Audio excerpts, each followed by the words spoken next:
Hey there, this is Tanner Steed. We're out here at Bergen Park out in Evergreen, Colorado. It's beautiful outside today. There's snow on the ground. It's a little muddy. We're getting some plein air painting in, and yeah, I hope you enjoy the process.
So what stage are you in the painting process right now?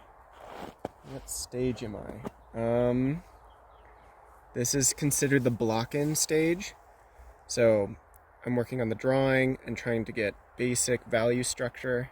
I'm planning out my every move. I'm identifying the focal points and I'm trying to make it the most dramatic spot in the painting. And at least right now, the plan is to have the focal point be this patch of snow kind of in the middle. So I'm going to have all these shadows kind of pointing towards it, and I'm going to try to make this look as vibrant as possible.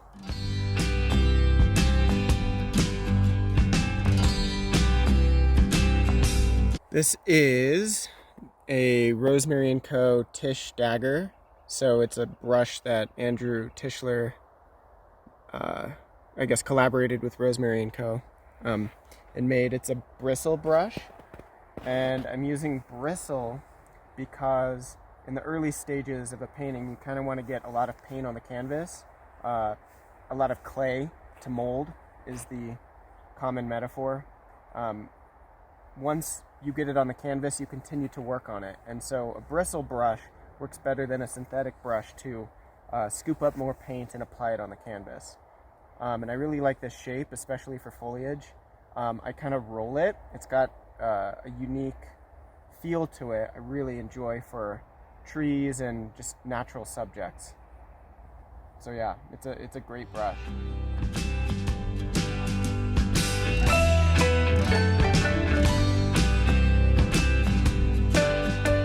So Tan, what's your favorite part about painting outside? Oh man, nothing like it. There's so much I love. When you're painting from life, just generally, the colors are so much more interesting and real, obviously. Like when you're painting from a photo, you lose all the intricacies and the shadows.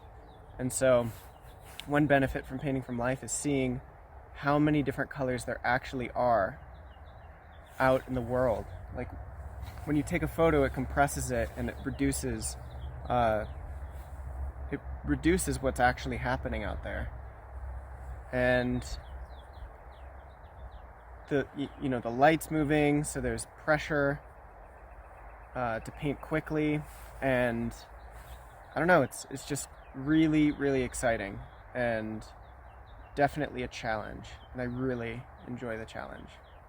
So right now, I've thrown a bunch of clay onto the canvas, or paint onto the canvas, and now I'm using this really soft brush, which is very different from that bristle brush.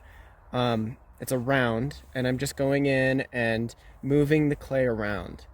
I'm softening edges, I'm reducing detail in some areas, it's mostly edge work, which really, for me, is just one of my favorite processes and techniques in painting, because that really is where the realism comes in. Like, I'm going for a more realistic scene, less brushstrokey, but it's all in the edges. Realism, I think, I've come to find that's pretty true.